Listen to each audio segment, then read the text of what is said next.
কালকে রাত থেকে আমার ওয়াইফাই লাইন বন্ধ হয়ে আছে ঝড় বৃষ্টির পর থেকে।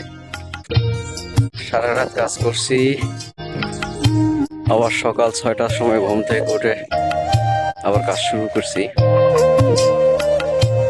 এখনো 5টা লাইন বন্ধ আছে, সেগুলো চালু করব।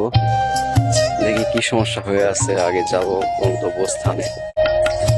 লাইনে কি সমস্যা হয়ে আছে, গাড়ি বাইর করতে পারতেছি না, রাস্তার পরিস্থিতি খুব খারাপ। হাঁটতে হচ্ছে, 1 কিলো রাস্তা হাঁটতে হবে, তারপর একটা গ্রাম। সেই গ্রামে গিয়ে আমরা লাইনে কাজ করব, যাচ্ছি। দেখা যাক কি হয়, কমপ্লিট তো করবো ইনশাল্লাহ।